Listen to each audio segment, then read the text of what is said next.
We'd like to start off our afternoon second session with Daniela Kisluk Grosheide, who's the Curator of European Sculpture and Decorative Arts at the Metropolitan Museum of Art in New York. Kisluk Grosheide joined the curatorial staff of the Metropolitan Museum of Art's Department of European Sculpture and Decorative Arts in 1984. She is responsible for the period interiors and the collections of French and English furniture and has written extensively on European decorative arts and was the co-author of European Furniture in the Metropolitan Museum of Art, Highlights of the Collection in 2006, as well as the handbook, The Wrightsman Galleries for French Decorative Arts in 2010. More recently, she was co-curator of the exhibition Salvaging the Past, George Henschel and French Decorative Arts from the Metropolitan Museum of Art, which was held at the Bard Graduate Center in 2013. She was also responsible for the installation of a new gallery at the Metropolitan Museum of Art devoted to Dutch decorative arts, which opened to the public in May 2013. At present, she is preparing an exhibition about visitors to Versailles in 2017. It's my great pleasure to introduce Daniela Kisluk Grosheide.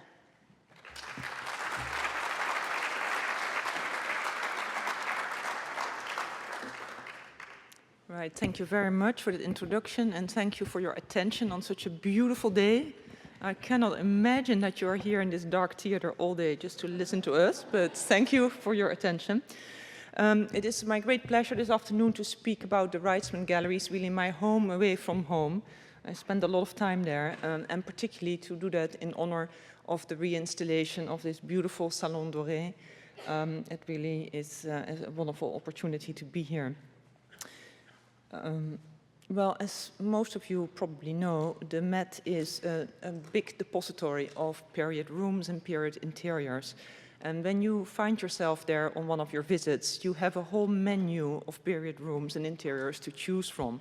And just to show you a few, we have the Frescoed Bedroom from the Bosco Reale, from dating to 40 to 30 BC.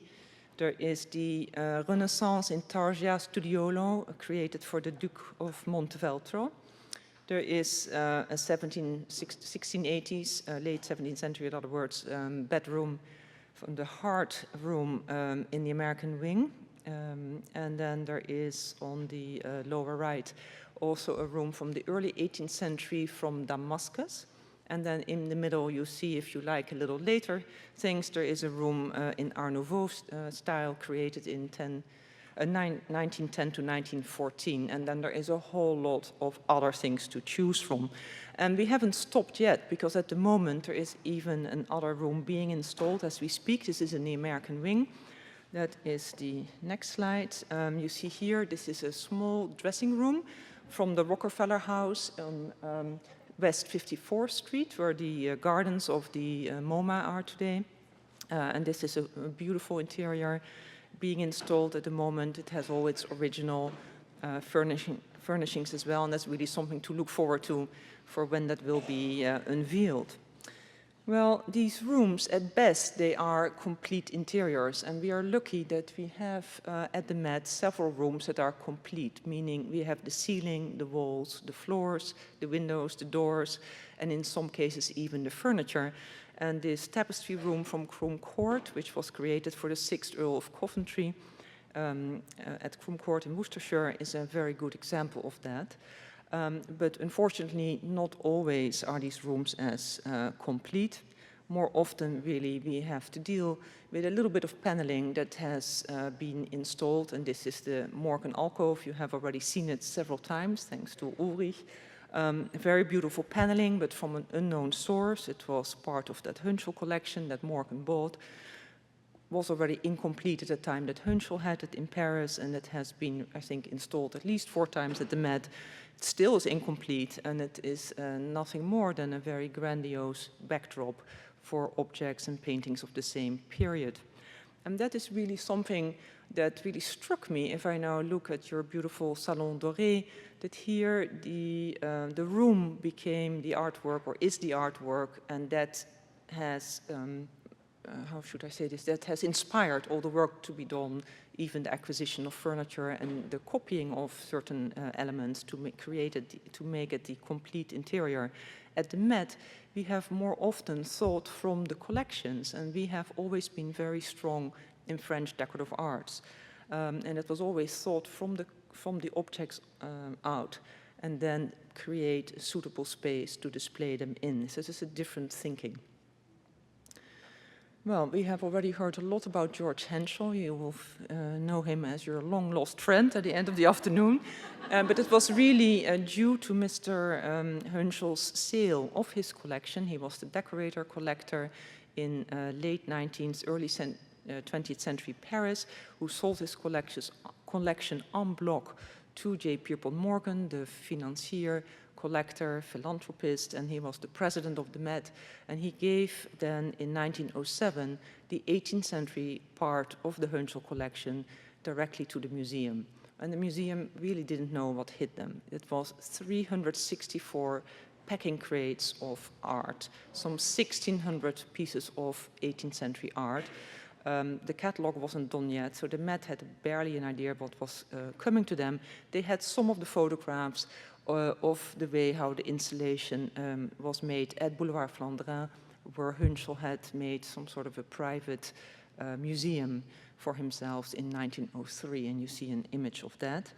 And it were so many pieces that came to the museum that quickly was decided that now there is so much in decorative arts that we need a special department, and this was the first, as far as I know, decorative arts department created in this country. A first curator was hired, Wilhelm Valentiner, and then also an entire building was created, built by McKim, Mead and White, the famous architects who already had been affiliated with the museum and had also built the Morgan Library or were working on that for Mr. Morgan. Now, McKim went to Paris and he saw how the Henschel collection had been installed there. He was also familiar with the installation of the then recently opened Musée des Arts Décoratifs that was opened in 1905. So it is no wonder that then the installation of the new wing, the Morgan wing, which opened to the public in May of 1910, bore resemblances to both the Henschel collection at Boulevard Flandrin as well as the Musée des Arts Décoratifs. And you get an idea here with some of the paneling, basically all fragments, often anonymous, some decorative paintings, some wall lights, and then some seat furniture below displayed on platforms along the walls.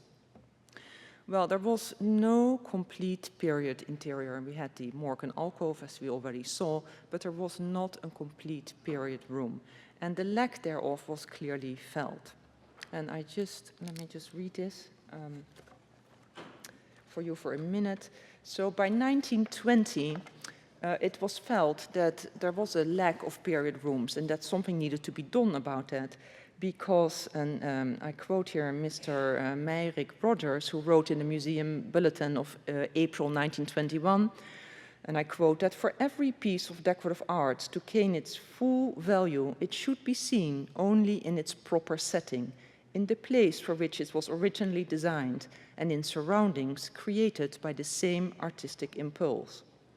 And Rogers felt that, and this is very interesting, that one of the many reasons for the disfavor in which art of the mid-18th century, so think Rococo, mid-18th century France is held by many who know it only through scattered examples, because they lacked the opportunity of seeing it, as it were, in a complete design unit.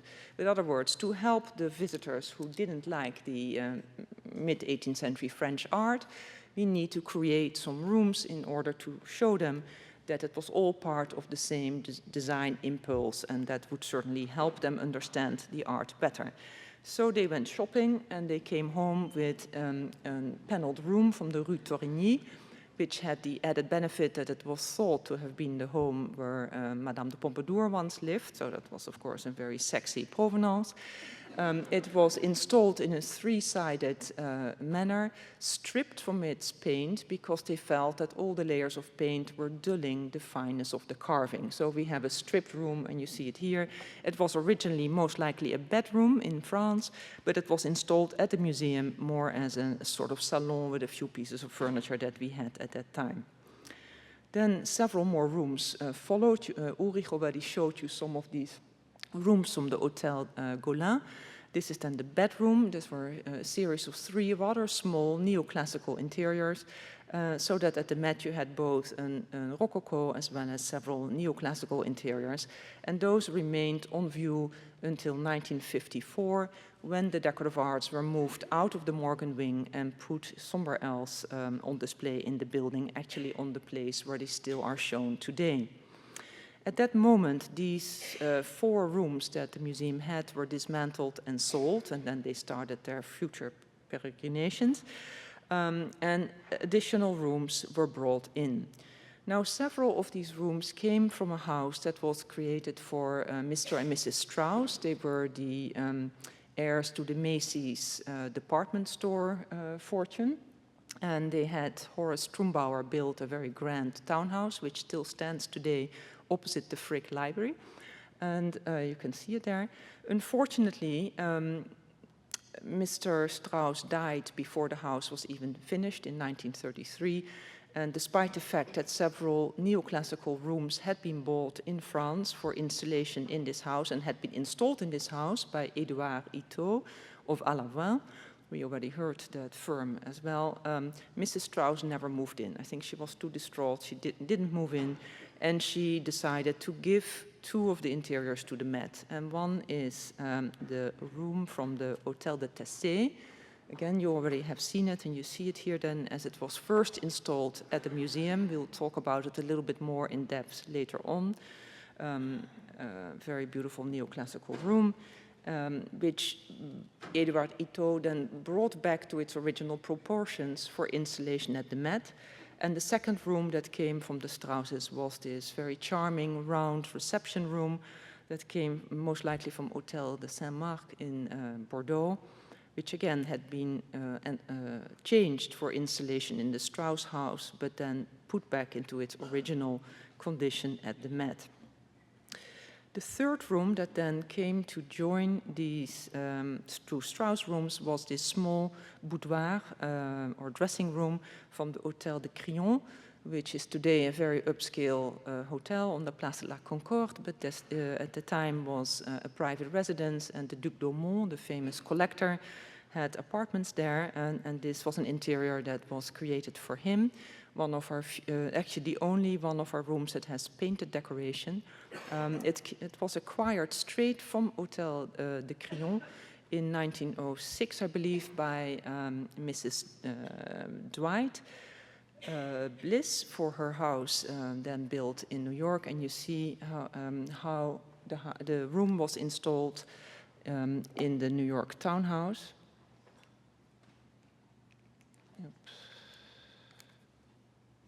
Doing it right. Well, anyway, upper right is the house, the room as it was installed in the townhouse, and then it was given by the Bliss daughter to the museum and installed, as you see it there.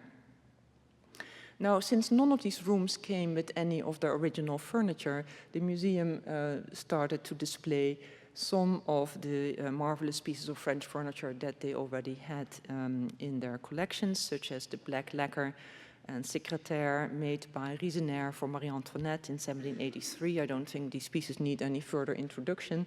They were the gift in 1920, or the bequest in 1920 of William K. Vanderbilt, and have been at the Met since then.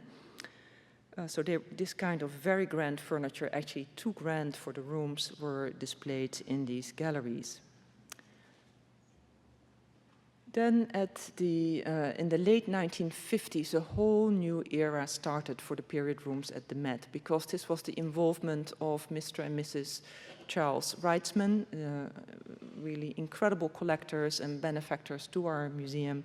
They got very interested in the displays at the museum and first started to redo the curtains in the existing rooms, but then had much larger plans and started working with Stéphane Boudin of the famous decorating firm Maison Janssen, and Boudin became a very close friend to the Wrightsmans, and he formulated with them and with the museum a plan for the expansion of the rooms at the museum. And then in quick sequence, several more rooms were acquired and installed. And the first of these was the room from Palais Par. This is actually a Viennese room, and you may well wondering what is that doing among the French rooms, but it illustrates very beautifully how the love for French styles and French interiors spread all over Europe in the 18th century, and that around 1717 in Vienna they were creating rooms in sort of a rétardière, late Rococo style, and if you didn't know any better, you could just mistake it for a proper French room. This was acquired on the art market, and Maison Janssen actually combined, as we have now discovered, paneling of 4 different rooms from Palais Par into one larger room. And there you see it then as it was installed, and then the next room that was acquired is the very beautiful room from Hotel de Varangeville. This was one of those hotels particuliers that fell victim to Baron Haussmann's street reformation in Paris. The paneling was installed in another, during the 19th century, in another French home, Hotel de Pilleville. And from there it was sold and then acquired by the Wrightsmans and given to the museum. And there it was installed. And then the next room that the Wrightsmans very selfishly gave out of their own dining room. You see in the lower right, you see how the room, the paneling from Hotel de Cabris, which is actually an Hotel Particulier in Grasse in southern France, but the paneling has been made in Paris. How they had it installed as their dining room on Fifth Avenue, but they very selfishly gave it to the museum for installation as the Hotel de Cabris room, as we now call it, and you see it up there. Next followed paneling that had no known 18th century provenance. We know that it was installed in the late 19th century in the home of Baron Pichon, on Ile de Saint-Louis, but it was completely stripped to its bare oak at that point. And then when the son of Baron Pichon started to, in Hotel de Lauzun, very famous hotel, we already saw an image of it earlier today, but when there was a restoration project where they started to be a bit more serious about the age of the hotel, which was, of course, a much earlier building, they said we can't really use this neoclassical paneling, so they sold it. It was on the market, and the Wrightsmans acquired it for the museum and had it in Paris painted in these polychrome colors to make it a fitting backdrop for the Sèvres mounted porcelain furniture that was going to be displayed in there. And then the ultimate expansion to the Wrightsman rooms was in the 1980s, and that was done with the help of Henri Samuel, who took over after the death of Stéphane Boudin and worked with the Wrightsmans for a very long time. This is not a proper period room, it's more a period setting in a way, because there is no period woodwork here. But it was really, the goal really was to find a suitable setting for these amazing and rare surviving embroideries that were created for Madame de Montespan in the 1680s and were embroidered by orphan girls at the charity that she liked very much, the convent of Saint-Joseph de la Providence. And obviously these embroideries are very rare surviving textiles, and in order to have a suitable backdrop, they invented the idea of creating a room in the style of Louis XIV with the alcove in which these embroideries were hung. And then in the front, in front of the balustrade, there were a number of objects that were specifically acquired by Mrs. Wrightsman for this room, including a table by Pierre Gaulle, and various other important things, so such as the, we'll see it in a moment here, you have a detail of these embroideries, and the little detail is actually a detail from the back, so you see the original colors and also the large amount of metal thread that was used for the background of these amazing embroideries. making it even more amazing in a way that they have been preserved and haven't been burned down for whatever little silver you could get out by destroying them. For this room, Mrs. Wrightsman also bought this bureau brisé, one of the few pieces that we know belonged to Louis XIV for his private study at Versailles, full of royal symbolism on the top, and created by Alexandre Jean Oppenor in 1685. We love the French for their great record keeping, because sometimes when you find these records, you know absolutely everything, when it was made and where it was made and for which room it was and how much was paid for it, etc., etc. It's really wonderful when you're lucky. And that bureau brisé joined several other royal bureaus that we already had in the collection. Earlier, the Wrightsmans gave us the Gilles Joubert writing table that was created for Louis XV in 1759. And it also joined this wonderful Riesener mechanical table that was an early purchase by the museum, created in 1778 for Marie Antoinette at the time that she was about to give birth to her first child, and this mechanical table would alleviate her sufferings during her late stage of pregnancy, so that she could either stand or be seated and use this table for various different functions, from dressing, writing, reading, and so on. Well, the Wrightsman galleries have always had a very good reputation. Even in his recent book, Moving Rooms, by John Harris, even before the renovations, he described them as of the highest level. But even the best of the period rooms get tired a little bit and need a facelift. And this became very apparent after we had in 2004 this Dangerous Liaison exhibition. Some of you may have seen it.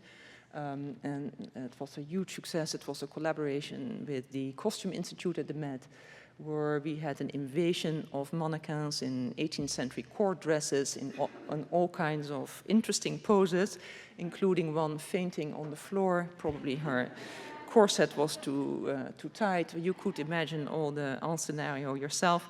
A huge success. And because of this invasion of these mannequins, we also had brought in temporary lighting. And once the costumes had to be retired after 3 months, obviously we can't leave them out for too much, the galleries looked rather triste, according to Mrs. Wrightsman herself. So, and I just read you, we worked for this exhibition with Patrick Kinmans, who is a London-based theater and opera designer. He also works in fashion. He had been very instrumental in the design of this exhibition. And he wrote that, and I just quote him, this is that after the exhibition closed and after the fragile dresses, plumes and silks were laid back to rest in their dark tissue-lined drawers, the rooms had the sadness of a chateau when the revelers had left for Paris and the nymphs had departed. Mrs. Wrightsman was determined that the party should not be over.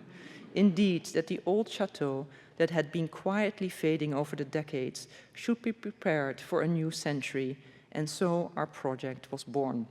And indeed, it was Mrs. Wrightsman herself who asked Patrick Kinmans, could he not make some decorative changes? Now, we had really no idea what she meant with that. Did she mean fans and flowers, or did she mean something more? And Patrick, clever as he was, came to us and said, well, if I am to work with Mrs. Wrightsman, what would you like to change in these galleries? And then we said, well, let's think about that for a moment. And so this whole project started, and it really ballooned into something much larger than any of us could have even anticipated when we started.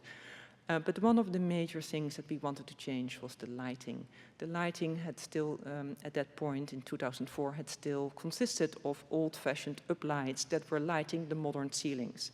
That didn't really make any sense. And given the incredible revolution that had taken place in the field of light and lighting design, we thought we can do better.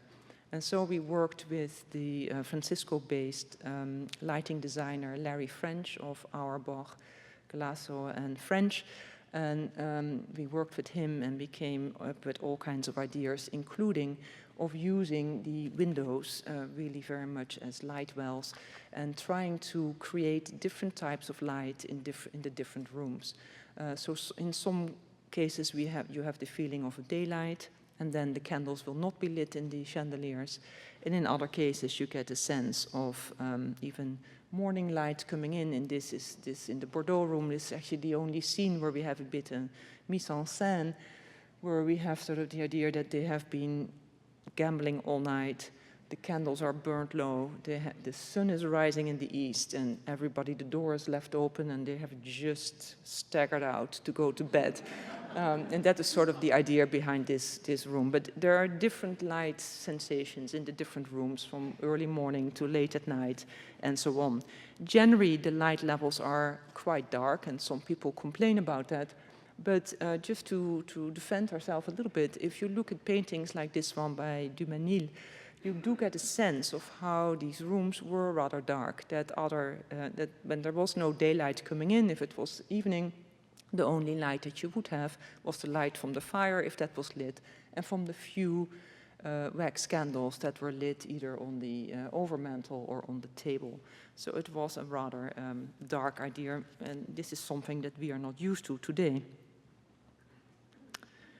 Another thing that we dramatically changed was this bedroom, which was a pure fabrication, as you know, but we said, well, if we have this fabrication of this so-called state bedroom, we should actually also use it as such. And if you have visited Versailles and other palaces, you know that the center of the room would always be empty, that the visitors could come up to the balustrade, were never allowed to sit on it, but could certainly come up to the balustrade, greet the bed where the king had not slept, and pay their reverence to it. So we opened up the gallery, took the furniture out from the center and opened it up. But we also made the room a lot darker. All the ceilings are modern. We said if they are white, white, white, then all you see, your eyes go up, and that's exactly what we don't want you to do. So we decided to paint the ceilings all in darker tones, also in a way resembling the wonderful luscious colors of the Lebrun ceilings, which obviously we could not copy from Versailles. And this is how the room, this is now a very dark image, but this is how the room looks today. Much lower light levels, which of course is also better for the 17th century fabrics and for the woodwork as well. And if you give yourself a little bit of time, your eyes will get used to it, and you will appreciate the atmosphere in the room. Another room that had an enormous going over was the par room. As I mentioned to you already, it was the paneling composed from 4 different rooms at Palais Par. And this blue-green color was put on the walls by Maison Janssen. And we thought, well, this is probably a prime candidate to do some paint scrapes, as we actually did in on all the historic paneling.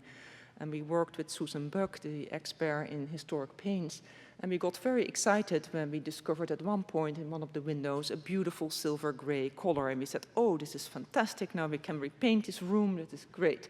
But the more samples we took, the more colors gray we found. And that really underscored that this was the composite paneling of 4 different rooms. And then we said, well, should we choose one color gray over the other? That doesn't really make sense. So in the end, we decided to do nothing.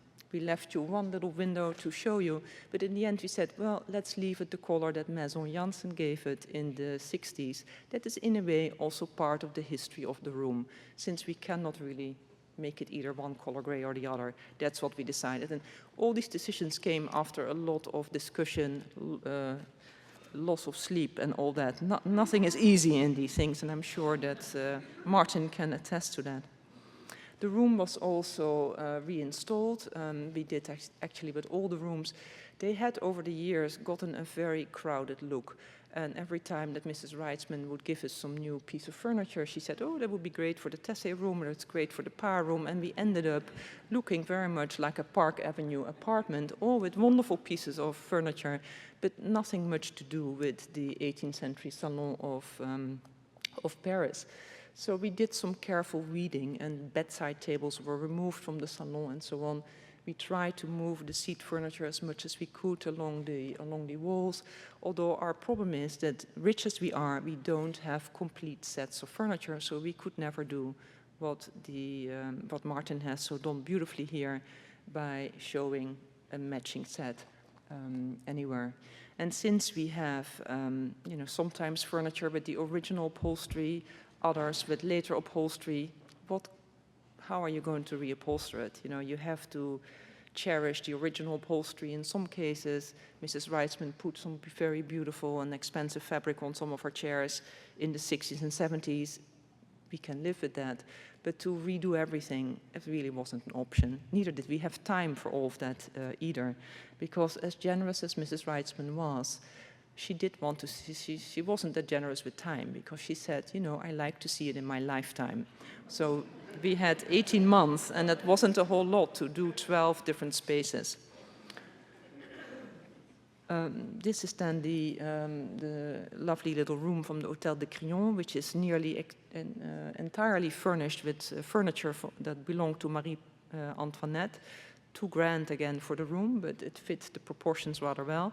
And this was actually the only room where we had an inventory that gave us also an information about the original curtains that were there in the room. And in this case, there were blue Gros de Tour curtains. Seemed very simple from the inventory description, and that's exactly what we did. Everywhere else, we were not so lucky because we didn't have inventories to guide us. So you already have seen this drawing. We were always looking both for written descriptions as well as for pictorial information. And the Cooper Hewitt has this drawing that we thought would be very good for the Caprice room. And that's exactly how we used it. You see to the right how we worked with cotton toiles just to find out how much fabric do we need to before you put your scissors in the expensive silk. You rather want to know what you're doing. And we tried with cotton toiles how it would look, how long the fringes should be, just to try it out, how much we needed, and if we were to like it. And this is then the result. And you will see that unlike here, where you had the information of the blue and white curtains, we weren't so lucky. And then we decided, well, what do? We cannot give you that unity in upholstery for the reasons I already mentioned, because we have sets of different chairs, some with original upholstery, some not. We cannot redo all of that.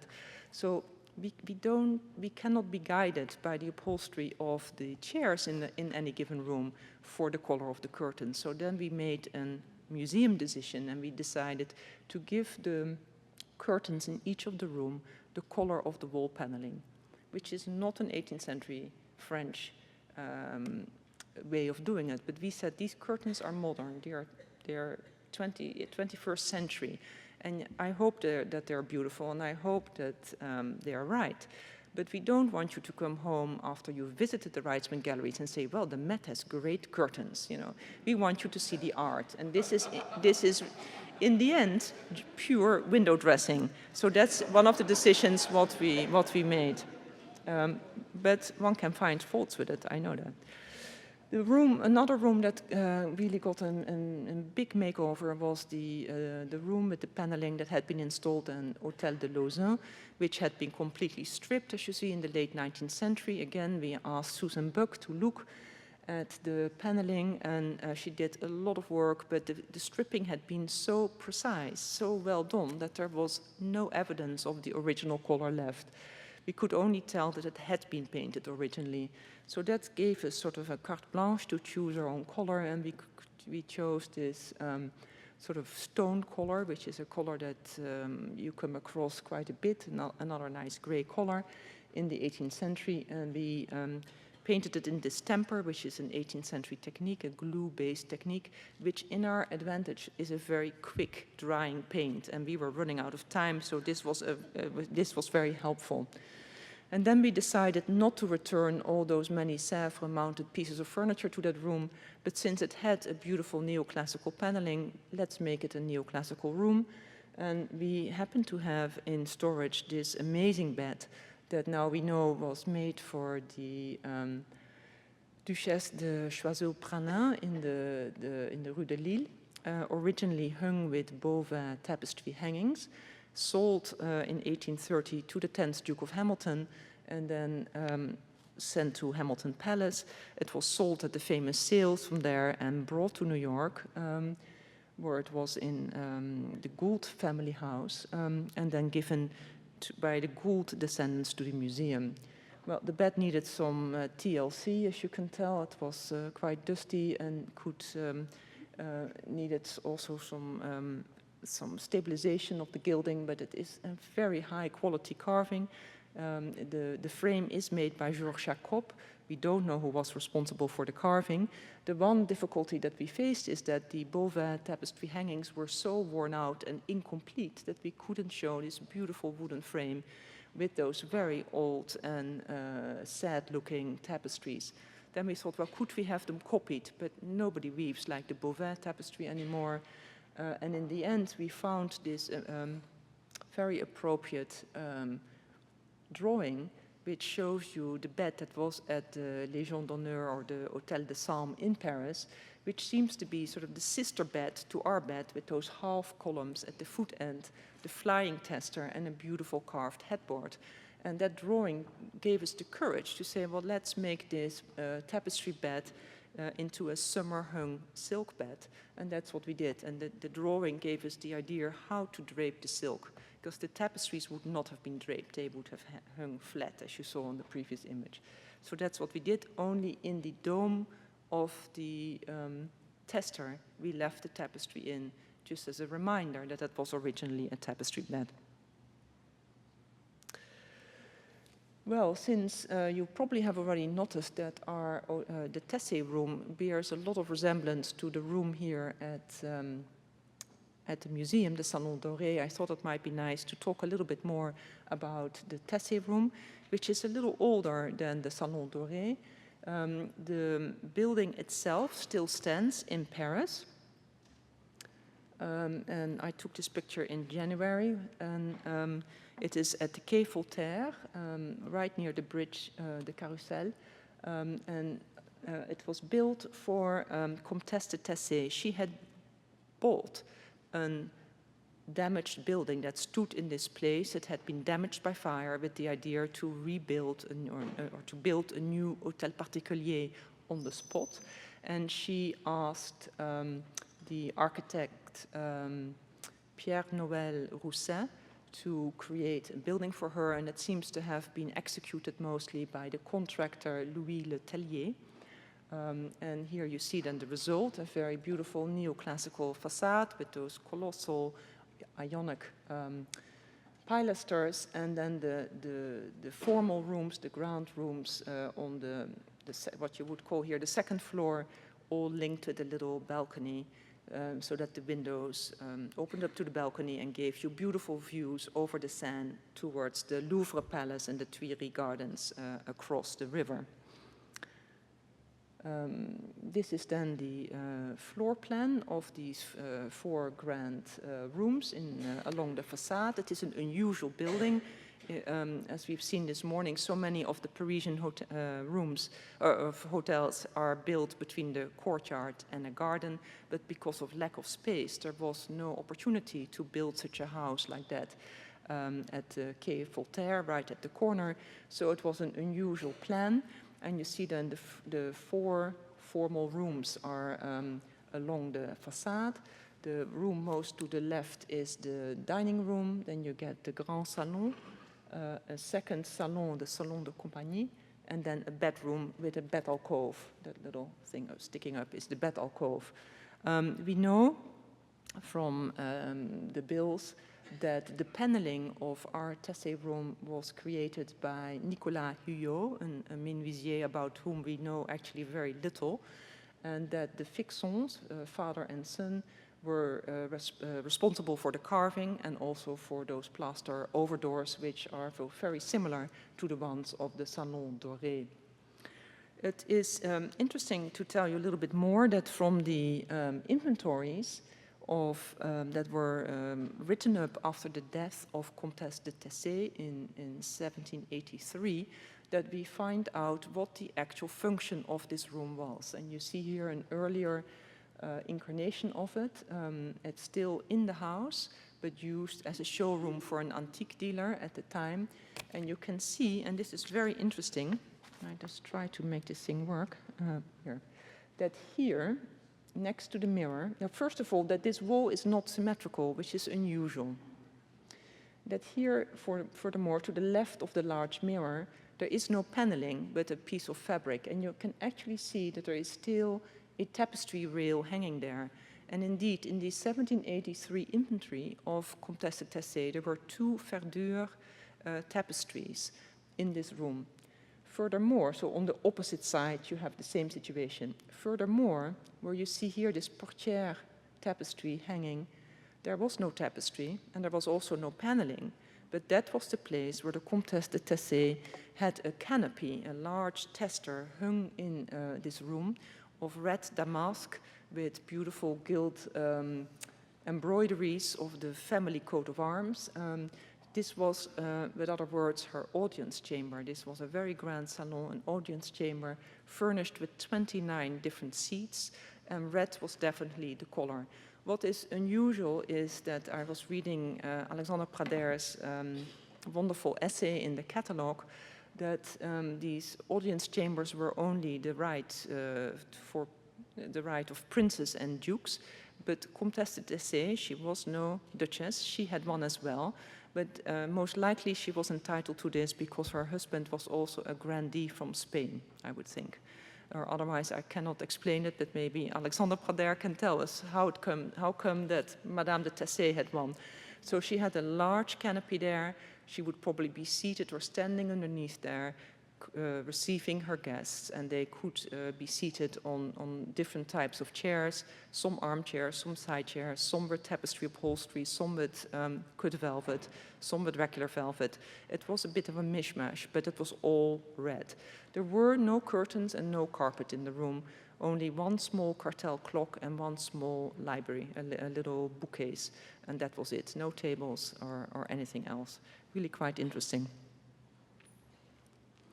Here you see then 2 other images. The one at the top is how the room was first installed at the museum in the early or the late 50s, and how it was expanded in the 1970s. And this is very interesting. I don't think anybody would do this anymore today, but in the 1970s, it was felt that this room was not probably big enough to display some of the wonderful savonnerie carpets that we are lucky to have at the Met, and probably not big enough to show as many of these little coffee tables and so on as you see here. So the room was dismantled, sent back to Paris, and you see, if you compare this wall with this one, you see how the walls have been enlarged. And obviously where the tapestry used to hang in the days of Madame de Tessy, there was some paneling made at the time that the room was sold from Paris as well, and the same here. This is where the canopy would have hung. Obviously a backdrop of crimson damask as well. So this is a very interesting room in that sense. Well, we haven't left it like that. We have weeded it out a little bit more. But what also is very interesting, I would have thought that an audience chamber, certainly one with a canopy, would have been the richest in the series of formal rooms.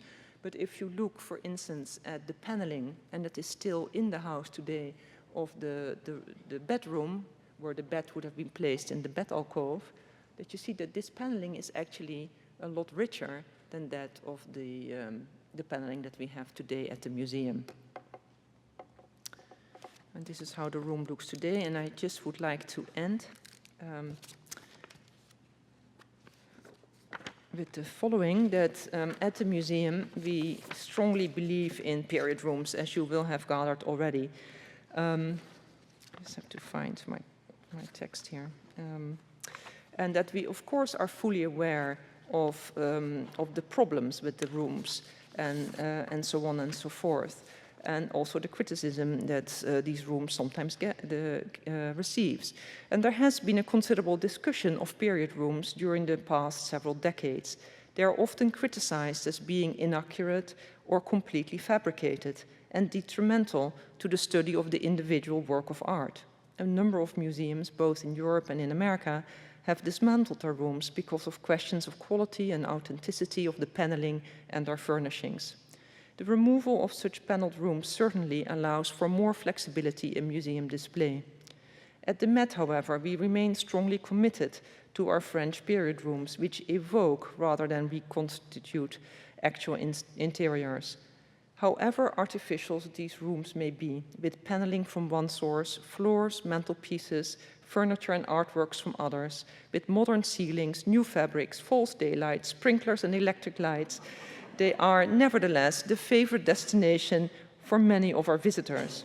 Fully aware of these contradictions, we defend these elegant rooms not just as beautiful settings which allow the furniture and artwork displayed inside to magically come alive, but also to offer the visitor a sense of delight as well as a chance to engage with the past. And I would like to end that now having been able to visit this beautiful room here, where it was, the room itself has been the object, the artwork that was considered first and the furnishing second, that you have given us a lot of food for thought and probably for changes in the future. Thank you so much.